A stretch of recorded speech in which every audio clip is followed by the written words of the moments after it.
Hey, welcome everybody to Bridging the Seen and Unseen. I am your host. I am Shane McLain, and this is the wonderful Gwen. How are you? I'm good. How are you?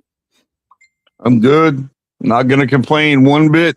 My wife is right there and can't have it. She won't take it. That's right. She's so sweet. Yeah, she is, but she's a little feisty now. I mean, we can, Hey. she's when I married my wife, I'm like, okay, I'm only about 5'7", so my wife, is 5'1", 110 pounds on a good day. And I'm like, she can't be that bad. Shoot. She's a mess. I love her. Shoot. Look here. Look, I've dealt with some pretty big and bad people in my life, but Gwen, I would rather sandpaper a rattlesnake's butt than deal with my wife. Oh my goodness. You're so That's funny. a fact. But I'm excited about tonight. I love talking about these topics, and this guest we were supposed to meet before, and I am blessed to be able to have her on, and I'm excited to hear from her. So let's bring the Gypsy healing art herself, Alishah Radford. Hey. Hey, thank you for coming on. Yes, Thank you guys for having me. I'm stoked. Absolutely. We usually start out it's a real casual show. But we usually start out by I get you to tell everybody who you are and a little bit about yourself. Okay. My name is Alishah Radford. I am the soul and power behind Appalachia Gypsy Healing Arts and Gremlins. Appalachia Lightworker Paranormal. I was saying it earlier, I believe my mission on this earth is to bring light and love and healing to souls, whether those souls are attached to a body or not. For me, it's all about energy and learning to bring that energy to a healing space. And that's what I do every day. And I'm excited about what I do. I love talking about it. And I love hearing what others do on their journey and collaborating in that. So I'm excited to be here tonight and get to talk to you guys about it. That's awesome. Yeah, it's so good to have you here. When people say light worker, I've heard several things. Would you mind explaining exactly what light work means? So light worker to me means that I'm able to bring the light into the situation, and meaning, yes, I'm intuitive and I have the ability to read the room, and I'm able. So the opposite of light worker is manipulation. So using manipulation to switch the energy. Light worker comes in and is spreading love and light into the situation to guide the energy to a place of healing and compassion and understanding and grace and things like that. So it's the energy behind the person. Light worker means that I hold ceremony space for people to heal, but it's about bringing the light, again, about bringing light and love and healing to the situation. Have you ever dealt with someone to where like it's not the fact that they didn't have light, but maybe their energy was something that you couldn't handle? Um, Yeah, I mean, I'm not a person. I'm not a person. I Okay. have been in the situation um, with a soul that was a heavier negative soul. Not negative. I hate using that word. He was heavier, and he and life had hurt women, and he did not like me coming into the room. And that I actually talked about that on my Facebook and YouTube page a couple weeks ago. But he came at me, and in that time and space, I was not able to protect myself, and I left and was down for like 3 days after that. But that situation taught me a lot, and that was one of the situations of be aware of who you're with and what their intentions of the situation is, who you're investigating with, who you're going into those situations are. Be very picky and choosy um, because if their intentions are not as clear and coming from a place of compassion and understanding, that can make souls like that need help in healing come more across more aggressively. I also, that taught me a lot more about ways of making sure that I put protection in place for myself. So I always say, even though it was something heavy and something negative in the moment, I learned from it, and it's helped me as a light worker, as an investigator. It's helped me be more prepared going into the situation. Wow. So do you think it had something to do with the people that were around you, or did it have something to do with the spirit itself? I think it was multi-layered. I think it had to do with the investigative team that I was working with, and then I also think um, it illuminated things inside of me that I hadn't healed because I in the past I've been a victim in a situation that he was a perpetrator in. Does that make sense? So he attacked women and hurt them, and I had been in a similar situation. And Oh, so for me personally, him and I came face to face. And because of the people that I was around, I didn't feel safe. Versus, I need to have Pete, when I go into those situations, I make sure the people around me, I feel safe with them. So that when I am met with energy like that, I can stand up and be like, no, you can't show me these things that you did to women and it bothered me, and be able to help him, that soul, versus me being stuck in my place of victimhood. Does that make sense? absolutely, absolutely. And everybody that's on listening tonight, listen to that, because that's so very important. Because it does matter who you allow into your circle, into your investigations, into your environments. Because you don't know what you're going into in some of these locations, and if you allow them to bring in negativity into your light balance that you have going, it can not only affect you, but it can affect every single person that's around you too. It's very And I true. think it's so very important. Thank you for sharing that with us. No problem. So, what part of Appalachia are you from? I am from the most western point in North Carolina that you can go. Everybody thinks Asheville's the west, but no, we're 2 hours from that.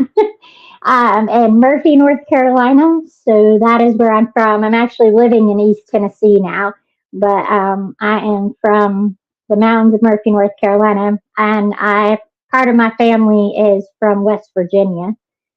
So Hey, I used to live in East Tennessee too, yeah, in what? Kingsport. Okay, yeah, I'm in Oak Ridge. Okay. Yeah, you're not too far. Not too far. And I'm telling you, that's some of the most beautiful areas. And some say that the Appalachian Mountains are the oldest known land in the United States, period. Hmm. Hey guys, Yeah. I'm sorry to interrupt, but Karen is saying that there's an echo. Has Angie got the phone on in the room? Maybe it's echoing or something. That's my mom. That's my mom. I think she does have her phone on, but we're completely separated. I hear it a little bit, but I'm sorry, Karen. Thank you for telling us. I'm not sure what it is. Yeah, sorry about that, mom. Sorry. I don't know what that is either. It sounds like I hear someone else talking. Right. Could So it be my? It may be. Sometimes we have a lot of glitches. Sometimes we call them gremlins. Let me turn this off and see.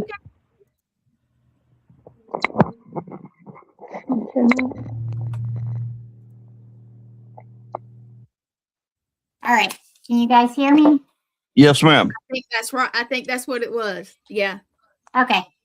No As problem. long as you can hear me. Yeah, it sounded like whenever we would start talking, somebody was like in the background talking. Yeah.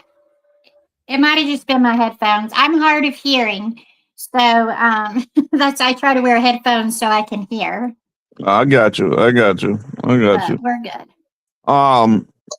Well, some of the prettiest places that I've ever been to in my whole life are in Appalachia. I used to camp up in Boone, North Carolina. I used to do a lot of hiking in the Appalachian trails and things like that. And I mean, there's and I used to think, when you're younger, when a guide or something tells you that, if something whistles at you, don't whistle back, no, you didn't.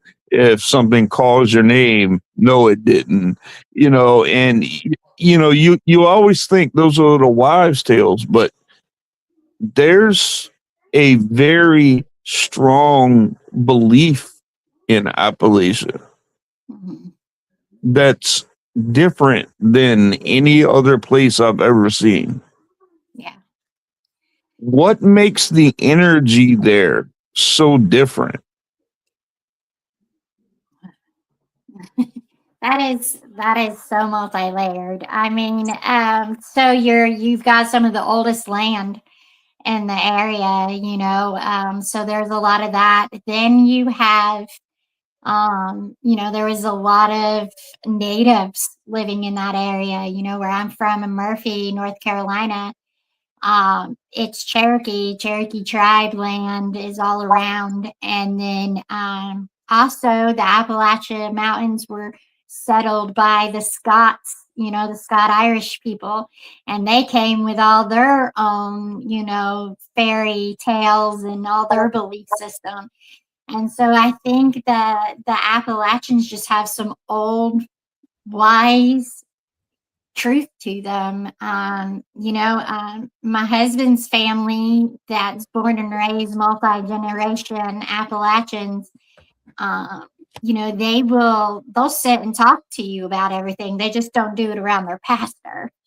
We don't discuss it around the pastor, but the preacher man. But that's just in their roots. It's in their blood. And I mean, I honestly don't know why the energy is as thick as it is in the mountains. I can't be very far from the mountains. I love to be in them. My energy is like upgraded when I'm near the mountains. And you got the beauty, you got the nature, you got the running water through the mountains. It just creates its own vortex, is the easiest way to say it. It's absolutely beautiful there. I mean, we were on a hiking trip one day, and it seemed like it just was never going to end. And we're like, man, you know, how long does it take us, man? It seems like we were hiking for 4 or 5 hours, you know, to get to a place. And once we did, it came to a flat rock clearing and it overlooked where a waterfall. Oh man, it was so beautiful. It was so beautiful there. And it makes it worth it when you go there. And I've always been curious about the energy because we have run into some strange people in that neck of the woods too. Oh yeah.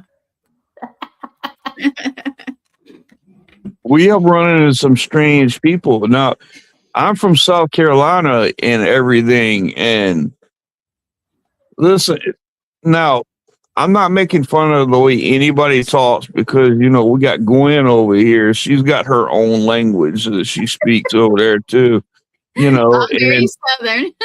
yeah, but there's a difference in Southern and the way that the people in Appalachia talk.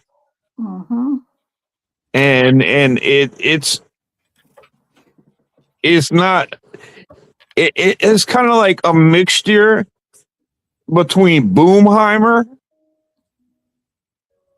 Gwen, and man, I don't even know. I can't even describe it anymore, man. But It sounds a lot like Cajun-ish. It's got a kind of like we ran into a guy at a gas station, and he's standing there with straw in his mouth, and this is exactly how he sounded to us. He said, he goes, "Where y'all coming from right here?" And I'm like, "Excuse me?" He's like, yeah, you know, where are you coming up around here? And I'm like, are you asking me where did we come up around here or what, you know? And he said, "But what you don't understand what I'm saying?" And I'm like, no, you know, I don't. There's a different dialect throughout the Appalachian Mountains. The Southern Appalachians have a different dialect, and I think a lot of it comes from. You have to understand. I have a mixture of culture. My mom's people were from Florida, and my grandfather was Scottish, so she had Floridian and then Scottish, and then my father had the Appalachians and New Orleans. His mom was born and raised in New Orleans for generations, and so I had this very mixed upbringing and a lot of deep South roots and beliefs that were mixed in with the Appalachian stuff. But my husband is born and raised Appalachian Mountains through and through, and they speak different, and it just depends on which part of the Appalachians you're in, and and I think a lot of it does go back to the Scottish Gaelic, because a lot of them again are Scot-Irish. And I think the Gaelic, when you listen to a Scottish person speak Gaelic, you're like, what? What did you just say? And so I think it just all got kind of combined into how they talk now. So It's funny how you say that because I live in the low country and I'm from the low country here in South Carolina and I'm around all the sea islands. We're actually below sea level here. mm-hmm. We're below sea level and we have Gullah here. Mm-hmm. Yeah. And I don't know if you ever heard somebody speak Gullah, but it's a mixture of like Cajun, Mm-hmm. French. Then they have their own to where they speak they speak Gullah and but then they have it to where they mix it together. Mm-hmm. And you got some people that sound like they'll say, you know, boy, I seen you up the road quick, boy. you know, and it's like, all right, all right. And I've always wondered, I'm like, you know, I was never blessed, I don't think, with a lot of like too heavy of an accent, you know, and things like that. But now my mom, on the other hand, if my mom came on here, hey, Mama, he's talking about you. she goes, what you talking about, baby? Well, I don't think Appalachia accent has thrown me off that much because, like I said, my dad's family was part of them were born and raised in New Orleans, so I had a lot of Cajun. And I don't Yeah. understand a word they were saying, but my great uncles would call my dad, talk to him. The first thing they get on the phone, they go, "Hey," and I'm like, "Here, Dad, it's Uncle Alfie. You talk to him." And they can probably, and that's the thing I've also noticed too, like they can understand each other better than anything. And it's like, and you know, you kind of feel awkward when you're around a situation like that because it's like everybody else can understand what they're saying except for you. Yeah. Your mama's saying I'm not that bad. Mom. It's okay. I do never say- I never said anything about you being bad, Mom. See, you guys see right there. She says, I love my Angie says, I love my mother-in-law's accent. She should be a storyteller. See? Oh, she definitely could be. She definitely could be. It may take her a little longer to tell a story, but it's well worth it. Mm-hmm. So tell us about your paranormal team that you have going on. Like, do you work solo or do you have your own team that you work with and everything? So Appalachia Lightworker Paranormal is me. I had people that I was working with, and I have come to the understanding. Again, it depends on who's around you and what energy you're trying to create. So I partner with my lovely ladies. One just said hi earlier, Teresa. They're with Tennessee Ghouls is the name of their group. They just started their group name and all that, but we've been out quite numerous times together. That's who I go out with majority of the time. But we have had some great experiences together and enjoy working together. That's great. That's great. You know, my wife and I, we tried to bring some people in to outer realms to come on, and we went to a residential investigation with one of my nurses at the house, and it turned out just a mess. It was so unorganized. They were they were they were messing with my equipment. They were moving my equipment after I put it places. I mean, it was a mess. Yeah. And I told them after, I said, look, I can't do this anymore. The only one that I really trust on investigations and I rely on is my wife. Mm-hmm. We know each other. We are very familiar with how each other works, you know, especially if I'm going into a situation to where the family is already affected. The last thing that they need is a bunch of confusion coming from a team that comes in because you chose to bring people in that you are not familiar or too familiar with working with you with. Mm-hmm. Yeah.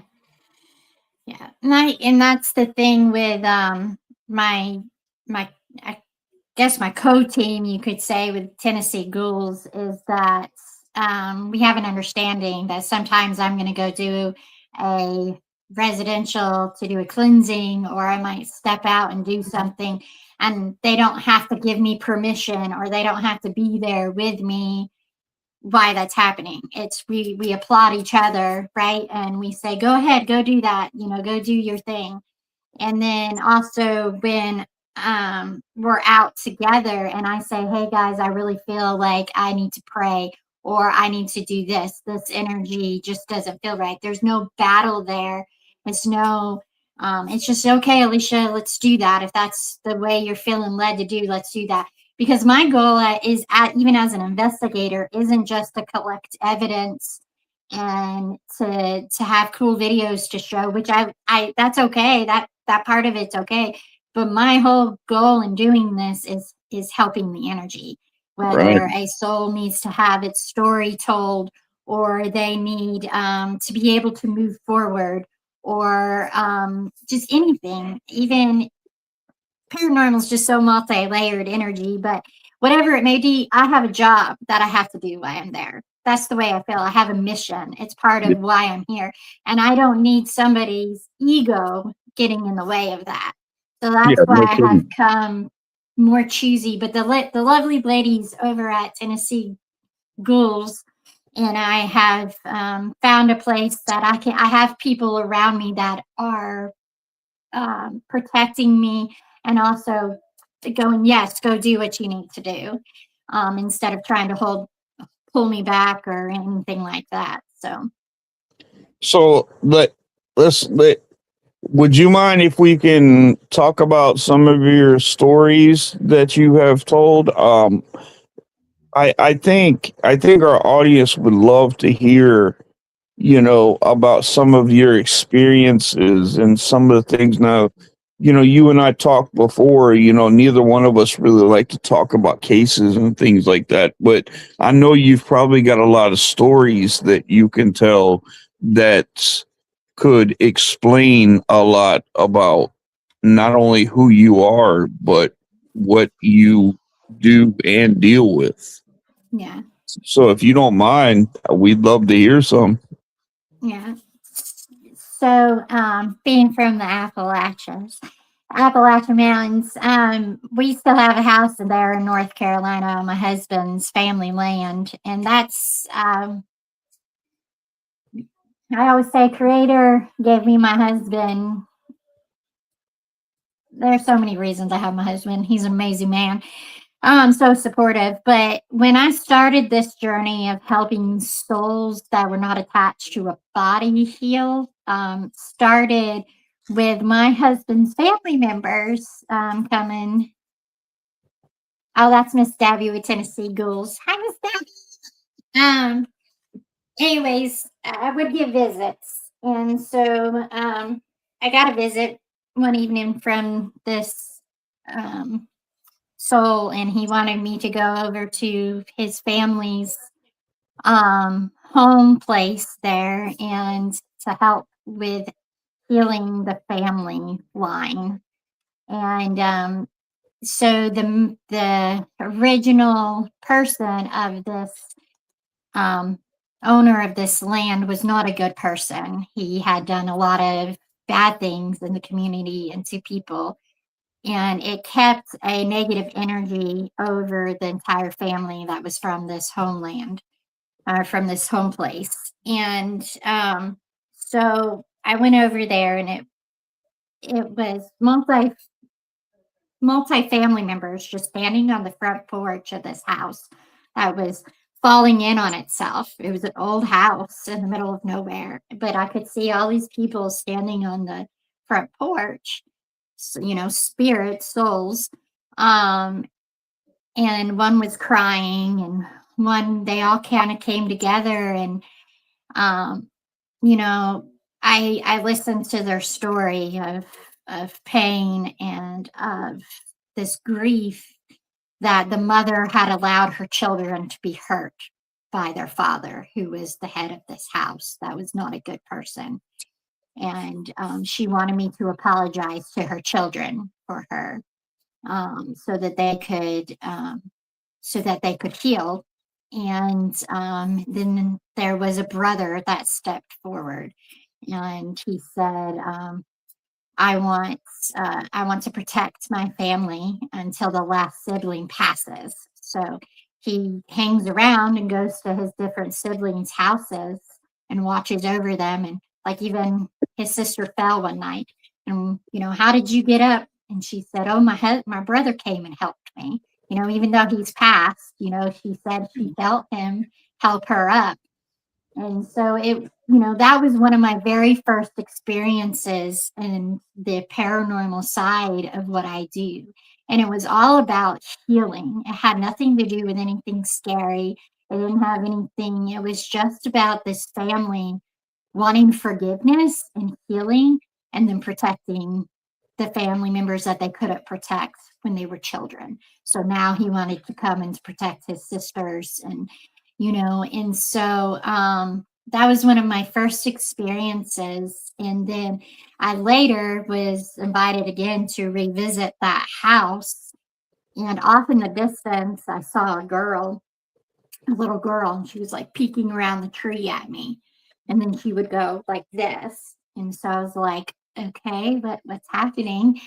And we were just up there hunting crawfish and salamanders in the spring. Like, we weren't up there doing anything, and so I was like, I just kind of veered off and started following where she was going. And she was walking up a path, and every once in a while she would turn around and she would, come on. So I kept following her up, and we got to this area in the woods, and she stopped, and she put her little hand up to her mouth. I'd say she's probably about 10, maybe.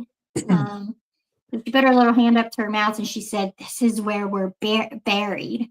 And I was like, what do you mean this is where you're buried?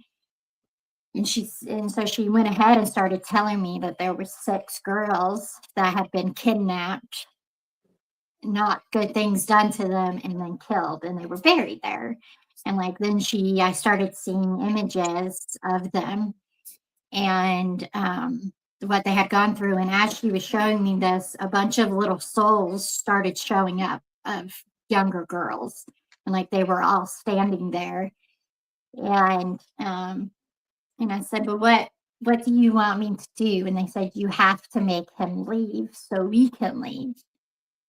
And I was like, oh, you're talking about the person that hurt you, And so anyways, long story short, we went through weeks of clearing this energy of this heavier man that had done these bad things and had hurt these children. So the man was still there? Huh? The man was still there? Yeah, his energy was still there, even though he had passed in the 70s. His energy was still there, protecting his land and probably protecting the wrongdoings that he had done. Right. And so he was controlling them and not allowing them to move on, even in the afterlife, or in this process of what was happening. And I do believe that there can be enslavement in a way with souls, especially when there's an offender and the victims. And if you think about serial killers and stuff like that, they always hold on to a part of the victim. Mm-hmm. And so I think that's a way of continuing the control and the manipulation of the energy. And they so even in the energy of the spirit realm, that same energy is happening. And I think because of what my mission is on Earth, I think Creator and my team goes with me into those situations and is able to balance it out somewhat so that the enslaved souls can step forward. Does that make sense? Yeah. Oh, yeah. So she was able to get my attention that day just because of where my energy was at with Creator and with my team. She was able to meet you right where you are. Yeah. And so we went through the process, and it took me a couple of weeks to really be able to go through the process of disconnecting his power from that land. And because the road is actually named after him too, so that gives him a lot of stronghold because the road is named after him, right? It's his land. And so we went. So I went through the process of cleansing his energy and telling him he was really scared about moving forward. Once I really was able to get to a position to talk to him, he was scared of moving forward because of what he had done. He was scared of judgment. He was scared of hell. And so we had to go through a whole process with that. And then when we did that, I was able to get through that with him.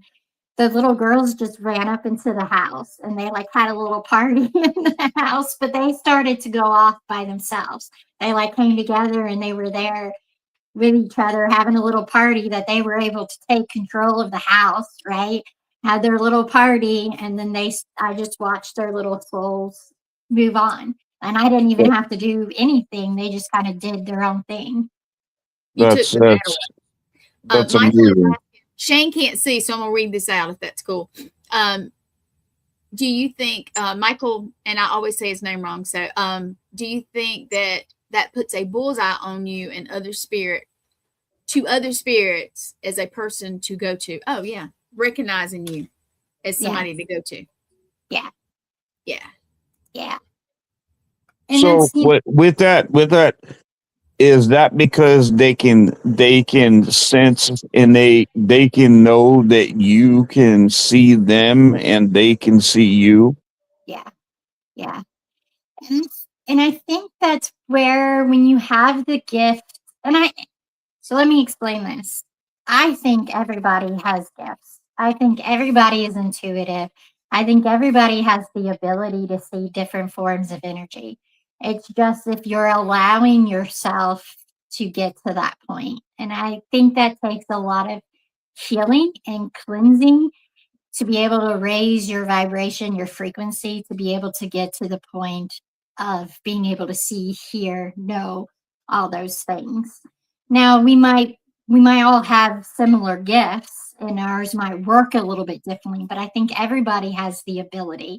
It's just, are you going to shift yourself into the energy to be able to do that? Okay. As an intuitive, I think being able to see spirits helps them, and being able to hear their story in a way that maybe they can't get enough energy themselves to say over a spirit box or something like that, it helps the situation. And I do think when they see somebody come in that's gifted, they get excited, and it can get overwhelming because they're so excited that there's somebody that can hear them, see them, and can tell their story. I also think that it can target the darker side too, as far as the heavier side might see you as a threat. And so you kind of have to break through the walls of that to be able to help them, or to tell them they have to leave if it's an entity. So. So have you dealt a lot with that darker side of that energy? Yeah. So even as a child, I saw things in people that were of what we would consider darker nature. I believe that it is, again, part of my mission to help things move forward, and to help things heal, even if that's something darker in nature, a soul, or an entity, to lessen their grip on the situation. I'm trying to describe this.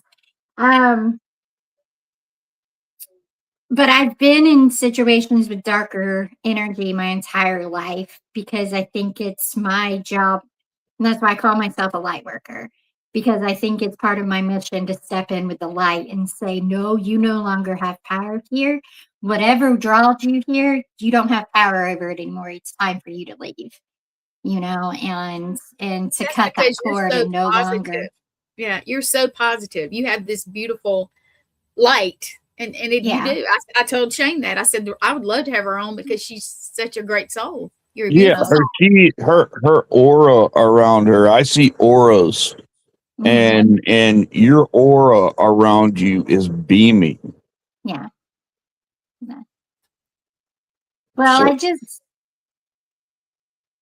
I think that darkness can't hide it can't hide anymore when a light comes in the situation, and so I have to be able to be in a situation like that with people I can trust so I can be the light in the situation.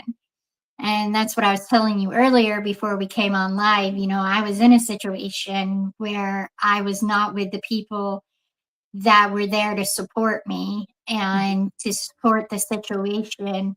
And I was able to be attacked that night. And it took me 3 days to really come back from that fully. And but it taught me I'm not going to go out with people that do not have the intentions of allowing what needs to take place. And I need to have people that are supporting me and my energy as I go in and not fighting it, not combating it. So I think I don't know. Maybe I don't know if this is a time or place, but I'm just going to share it because I feel like it. But I feel like there's a lot of jealousy in the field. Yeah. And that's not why I'm here. 100%. I'm not here to prove that I'm better or that you're better. And I don't want to have any kind of that energy. And that's not my goal in all of this. Like I said earlier, I think everybody's intuitive. I think everybody has gifts. It's just, are you going to allow yourself to heal and grow and get to the point that your gifts are really bright and substantial? I've had to work really hard to get to where I'm at. And I have gone through a lot of life battles that I haven't allowed to keep me down. And yes, that is because of who created me and who is within me. But it also has a lot to do with what I have allowed to work through me. And so at the same time, as Appalachia Gypsy Healing Arts, my goal is to pull you into that light with me and to be shining bright also. That's my job. That's my mission on that side. And Lightworker, Appalachia Lightworker Paranormal, my goal is to bring light and healing into the places that need it. That's amazing. And I've even had them beg me. I've walked into a room and they say, open it, please open it so we can. They've actually begged for me to open it so that they could leave, like open the space so they could leave. And so again, I've learned a lot through seeing dark energy. And I believe that there are souls. So souls were once attached to a human body. This is the way that I kind of put it up in my mind. Souls were attached to a human body at some point. Spirits are higher dimensional beings. There are spirit guides, angels, things like that. And then there are entities, and entities are the opposite of the higher frequency beings. And then within those, I believe that there are layers, like there's minions, and then there's higher intelligent ones and things like that.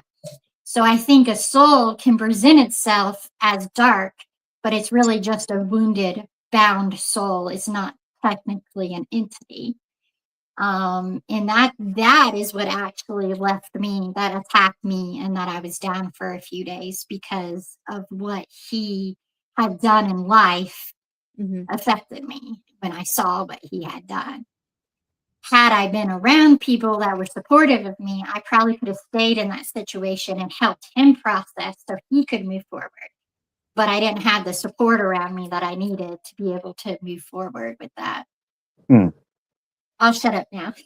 No. This is so interesting because it's so important, that people hear this, because you can get affected, and I have seen people not only get heavy attachments to them, but I have seen paranormal teams go into a situation where they have done a residential and gone in and just did the investigating and had no idea how to properly help the family and help what's going on. And some of those teams aren't even together anymore because it just completely broke them up. Mhm. But I do feel like that's another part of my mission with Lightworker Paranormal, is to help people have better understanding as investigators so that they can be protected themselves, and then also how they can help in the situations they're going into. Even though I've not been an investigator per se for a long period of time, I have been within the spiritual, paranormal, frequency, energy world for over a decade now, and actually my entire life, because of how the gifts that I do have. And so I feel that I have things to bring to the table to help others. And that's why I do what I do. Well, how young were you when you actually figured out that you had these gifts like that? 3. I was 3 years old. I was 3 years old when I Was it saw my your first angel. imaginary And friend? I'm sorry? Was it your imaginary friend according to everybody else around you? No, they were my protector. I used to think it was Jesus. And then as I have grown and developed, I realized that it was one of my spirit guides that is now with me. And so that was my first experience with a higher dimensional being. And then I also, around the age 3, I had my first experience with a demonic entity. So, At 3 years old? wow, Yeah. What happened there? It was I was at church, and I had one at church too. yeah. So I was raised very Southern Baptist, or fundamental Baptist, or fundamental Christian. And so I knew from a very young age that what I saw, I was taught from a very young age that what I saw wasn't a good thing, and I just didn't need to mess with it. And that, so I didn't really talk to people about it, because who I did talk about it naysayed it a lot. But there was this girl in church, and I was just sitting there, and she just turned around. Her eyes were completely black, and she spit on me. And I just looked at her and I said, "You're not nice and you need to leave."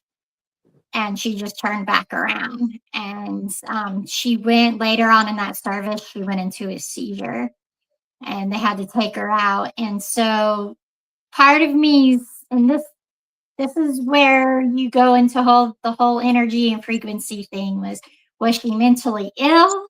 And that's what I saw, or was the demonic force that was inside of her creating that energy? And but that was my first time, and it went on from there.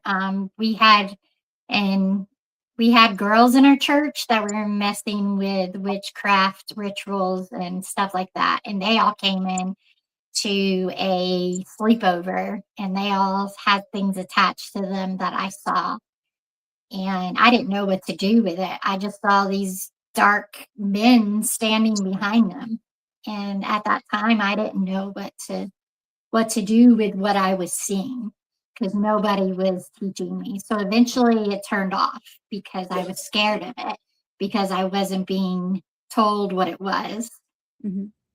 So and that's another thing too is you know, you don't know who has gone into some of these locations. You don't know what they've done in their families, whether they are drug addicts or alcohol, or they play with the Ouija board, or they play with witchcraft, or anything like that. So you really have to ground and protect yourself before and after you go into these situations because they can affect you. Mm-hmm. Mm-hmm. And I try to tell people that all the time. And that's one of my missions. I started this podcast, this bridging the seen and unseen. I started this to bridge the gap between paranormal and clergy Mm-hmm. because I was a pastor and I would have real families coming into church and they had real problems, real issues. And the only thing that were told to them was, oh, we'll put you and your family on the prayer list. And then that's the last. Some people need actual boots on the ground, like help in their families. And they just were not equipped to really help these families. Mm-hmm. And so when I stepped in the spiritual warfare ministry, and the reason why I really stepped into spiritual warfare is I had a dream one night that I was walking a white picket fence, and on the side that I was on, was God and all his angels, and on the other side was Satan and all his demons. And they screamed across, and and I yelled at Satan and all his demons. I said, you see, I'm on God's side. And the devil laughed at me and he says, but I own the fence. Mm-hmm. No matter how close you are, no matter how close that you say you are to God, if your life isn't a walking testimony and your faith isn't built up strong enough behind it, then you're exactly right. You are walking the fence, and that's exactly what the devil has. The devil's got the fence that you're on. Mm-hmm. And that's where I got my calling in the spiritual warfare ministries. And I knew that I would be dealing with things that weren't so nice, but I accepted that because there are people out there that need real help, that need real understanding, that need real clarity, that need to understand what true grounding, true protection, true clearing, true cleansings, what those are, when it comes to investigating. And, I want to be a bridge, to not only help teams, but to help families with the process of everything that's going on with that. Mm-hmm. If that makes sense. No, it does totally. Alishah, we're coming up on an hour here. Alishah, can you please tell everybody how? And but first, I want to thank you for coming on, and thank you so much. I can talk to you for hours upon hours upon hours, and that's honestly that's 9 out of 10 podcasts that we have. And we always want to keep going. We always want to have, so that just lets me know right here that you and I, lady, we have to have a round 2. So if you don't mind, we can do that. Yeah. But if you can tell everybody how to get a hold of you, your pages, YouTube, whatever you have, just whatever, how can they get a hold of you? Yeah. That's Teresa. Thank you, Teresa. Yeah, let me read it to Shane. I know he can't see it because he's on the phone. She's Teresa McCarthy. Wilkie McCarthy said the light you see in Alishah. Am I saying it right? Alishah. Alishah. Okay. Alishah. Yeah, there you go. Is 100% who she is. She is the porch light on for souls who need to be heard and helped. She has endless amounts of positivity and knowledge. As a part of Tennessee Ghouls, it is a true honor to be associated with her, and we learn from her daily. She is an amazing storyteller, healer, and probably the most positive light I've ever known. That's beautiful. That's it. That's good. Thank you for sharing that. That's amazing. That just gives more clarity on what we all feel with her already. But go ahead, tell people how to get a hold of you. So the easiest thing is just to follow me on Facebook at Appalachia Gypsy Healing Arts or Appalachia Lightworker Paranormal. And from those pages, you'll find I share things from the other ones. So yeah, just follow me on Facebook. All my information's there, my emails, even a phone number to text me if you need to reach out to me. That's amazing. Again, Alishah, thank you so much for coming on. It has been a pleasure speaking with you. I feel you and I could have some pretty in-depth conversations, and I'd really like to do that. So let's set up for round 2 somewhere to where we can come on and do this again. Sounds good, Shane. Thank you so much. All right. You have a blessed night, okay? You too. Thank you, All guys. right. Thank you, All right. Glenn. You. Well, guys, Appalachian Gypsy Healer right there, and she is an amazing person. And if you guys are not familiar with her, if you're not, please go check out her pages. Go say hey to her. Go tell her you saw her on this podcast. Yes, and please. She's such a good woman, and she's got so much good energy going in. But I thank you guys for coming on. I thanks for all the comments. Tennessee Ghouls, thank you for coming on. Thank you for the comments that you made. You put a lot of clarity into what we already feel about her anyway. But we thank you for not only being her friend, but having the faith in her that she truly deserves, because she really is the definition of a light worker. And we thank you guys so much for coming on.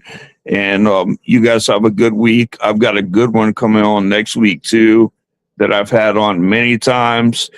But you guys be safe out there, be blessed always, and stay spooky, people.